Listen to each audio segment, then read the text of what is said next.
What's up? What's up? Yo, what's that? Yo, you pick up the phone. Hello? What's that? What's up? Yo, where's Dookie? Yo, Duke.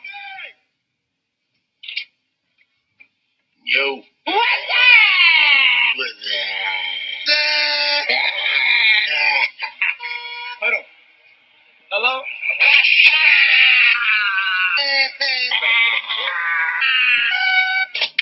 With the 7th overall pick in the first round of the 1989 MLB June Amateur Draft, the Chicago White Sox selected Frank Thomas from Auburn University.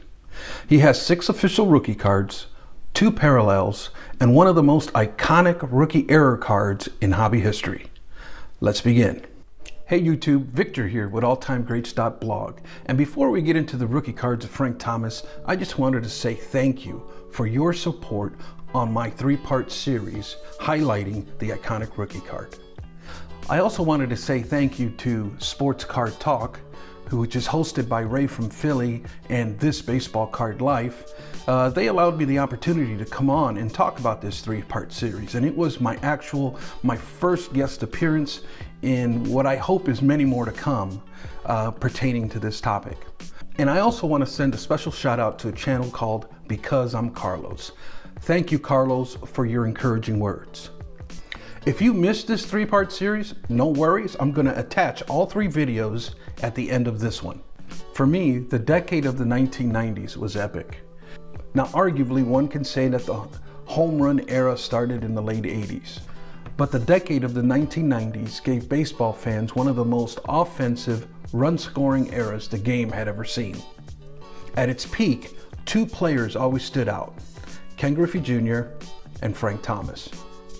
Growing up in Northwest Indiana, which was a mere 30 minutes away from Comiskey Park, or I think it's guaranteed rate today, I was able to follow closely this man they called the Big Hurt.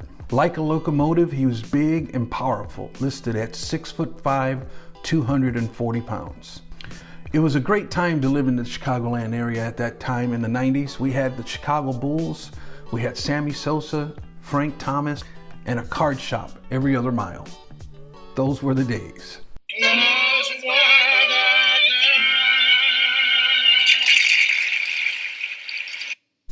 The rookie card checklist that we're getting ready to look at comes from the PSA set registry. These are the cards that PSA has registered as Frank Thomas's official rookie cards.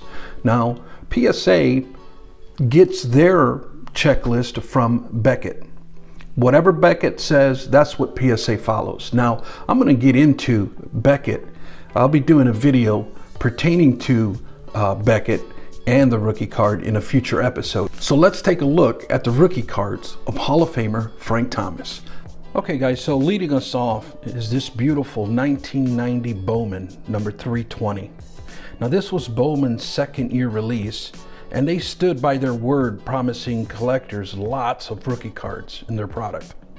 The card design is clean and simple, and this is a great photo of Frank, and it's outlined by multiple colors. As you see, it's surrounded by a green, yellow, and red border. For a product with so many rookies, the card back though, I'm going to be featuring, showing you guys the card backs too. It doesn't make much sense to me. It shows a graph of how they've done against other teams, except they have no Major League Baseball experience, so there's no stats to show. Now typically, for my definition of a card back, I love and I really appreciate the backs of cards, and I think they're oftentimes neglected so much. But a good card back, to me anyways, is going to feature a photo or a cartoon of some sort. It's going to also give us the player bio, which tells us where he was born, height, weight, etc., etc.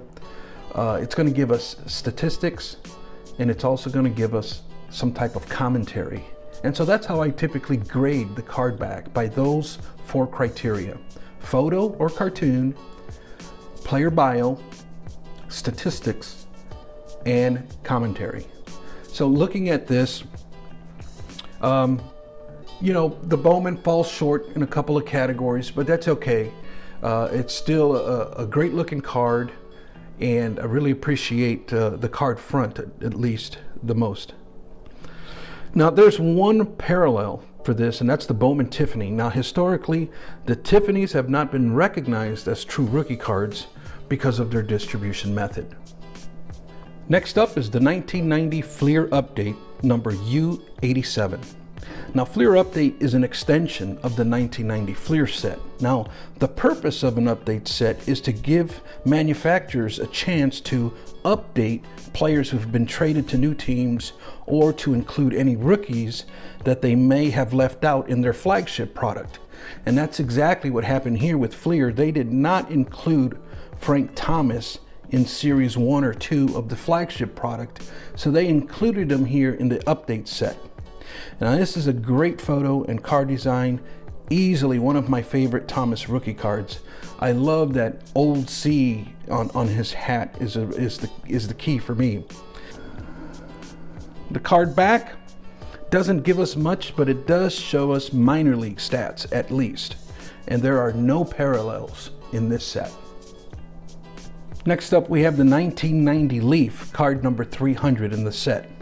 Now for the majority of collectors, this is going to be their favorite rookie card of the Big Hurt. This is considered his key rookie card. Leaf was brought back to life by Donruss in 1989, but this was the first premier set released by Donruss, and it gave collectors high quality photos, paper stock, and design. This is a very handsome card design, and in my opinion at least, is one of the best products, if not the best product, released in 1990.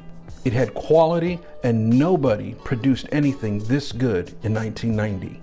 They really set a new standard for themselves, and this release was a hit among collectors. There is no parallels for this card.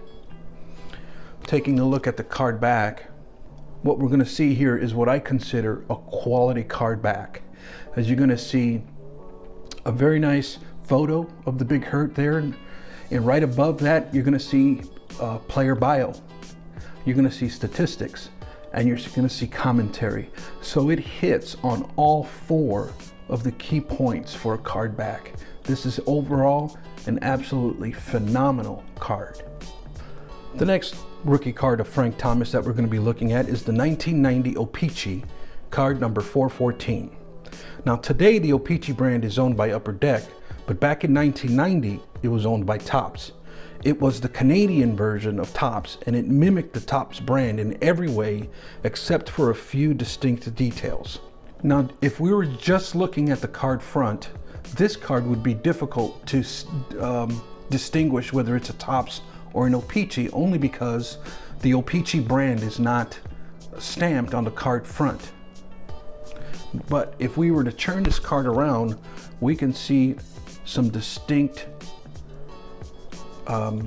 identifiers as to the O-Pee-Chee brand. First, we're going to see the card stock on the O-Pee-Chee is going to be a lot brighter in the back compared to the Topps version.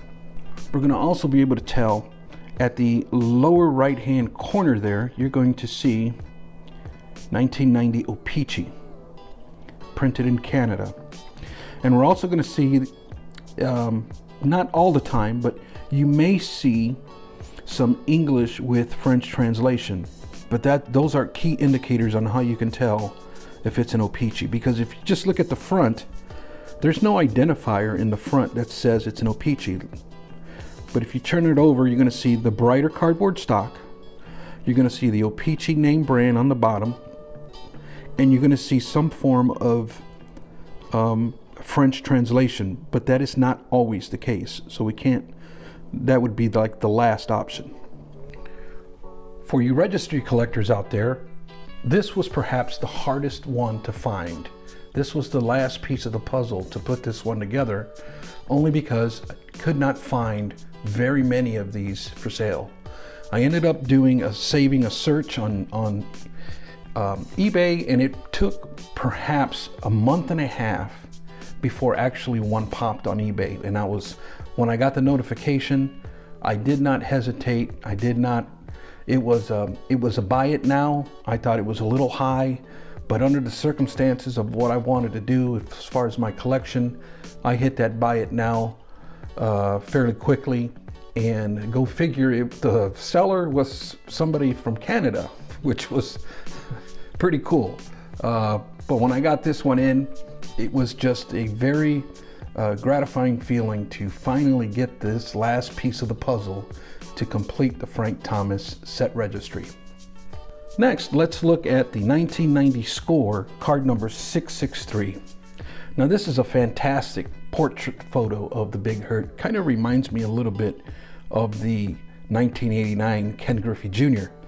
But the card design is decent and it works really well with all the accessories that they put into the card front. I really love, you know, the upper left corner, you have the branding of the product, and on the upper right hand corner you have that big first round draft pick. I like that kind of stuff. Something big, something bold to just accessorize the card front. But the clouds in the background's really nice. The team emblem on the lower right hand corner, the way it just takes the shape of the corner there. I really love the overall design. And as far as a portrait photo is concerned, this one hits a home run for me. These are pretty affordable. They're plentiful. And it's a beautiful card. And the card back is really solid too. Gives us a really big picture of Frank. It gives us commentary, and it does not give us player bio nor statistics, but overall a very nice card design. And there are no parallels for this set. Now this is the 1990 score traded, card number 86T. I wanted to share this one. This one has a really funny story, because when I started the set registry, I immediately started shopping for Thomas rookie cards, and I ended up purchasing like 2 or 3 of them in the first day. And when they came in, I was really excited, and I went to go include them into the set registry. Well, I kept getting an error message in PSA set registry because it would not take this card, and I'm like, what the heck is going on here? So upon further investigation, I found out that this card is not in the set registry as an official rookie card of Frank Thomas. Well, why not? That's the key question. I'm glad you asked it. If you look at one of the 10 commandments that we looked at last week, here's the issue. The score traded is an extension of the score flagship brand. So these two basically go together in the same set. And the rule of thumb is that the first base card is considered to be the true rookie. So since this is really an extension of this cannot qualify as a rookie card because he already has a rookie card in the 1990 score flagship. So if we look at our 10 commandments, we're going to notice commandment number 6, a rookie card must appear in the base set. If more than one are present, the first appearance of that player shall be considered the rookie card. Looking at the card back, look how beautiful this card is. Now, I'm not saying this card isn't collectible. I'm not saying that it's not a really nice card. I'm not saying that it's a really early card of Frank Thomas. And I'm not saying that it doesn't have any value. It does. All I'm saying is that according to the standard, it does not qualify as a true rookie card because it's part of an extended set, and he already has a rookie card in the flagship set. Next up, we're going to look at the 1990 Topps card number 414. Now this card, it comes from a 792 card set, and it was distributed in a single series. It's kind of an odd looking photo of Frank Thomas. I've never really understood this card. He is a first baseman, so if this play is happening at first base, I'm trying to figure out what's really going on here, because it seems like he's behind the base.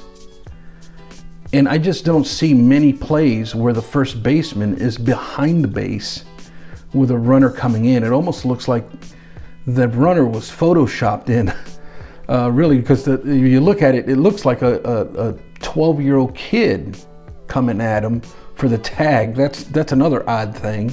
But just the position as a first baseman, I don't fully understand this card. And if you look at the back, it's a little bit duller than the O-Pee-Chee one. And it's like a mustard yellow card back, and it's printed on standard cardboard stock, which is relevant. It's relevant to know because it was Topps last year that they did this. Starting in 1991, the following year, they switched to a white cardstock. But love or hate the gaudiness of the 1990 Topps. It's a classic. Major downfalls to this one are the mass production of this product, printing defects, and this just known for being very off-centered. There is a Topps Tiffany parallel as well, but that one too is not considered a true rookie card because of its distribution method. Now this is a very famous card, known, and it has lots of variations to the story as to how this happened. The one that I believe in, the story variant that I'm about to share with you, is the one that I typically go by. But what happened is, very early on in the production and distribution of 1990 Topps, a printing error occurred. One suspicion is that a strip of cardstock intersected with the printing dies, so the black ink struck the strip of cardstock instead of the actual card. That is only one of many theories, but one that I believe is a viable one. It's also believed that Topps caught this right away, but some were distributed to the East Coast, more specifically around the New England region of the country, and they were inside of wax packs. Professional Sports Authenticators population report shows to date they have graded only 208 of these. They are rare and they are wanted.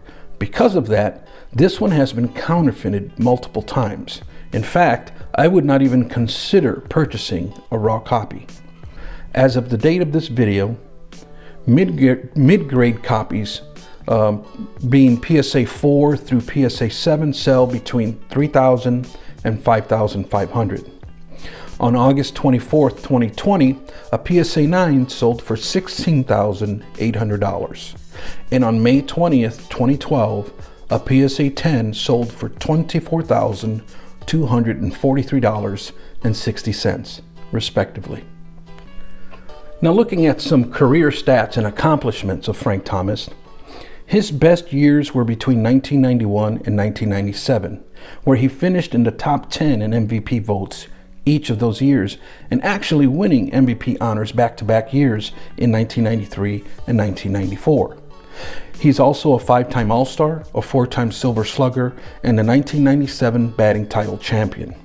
His career stats are 2,468 hits, 521 home runs, 1,704 RBIs, a batting average of .301, and an on-base slugging percentage of .974.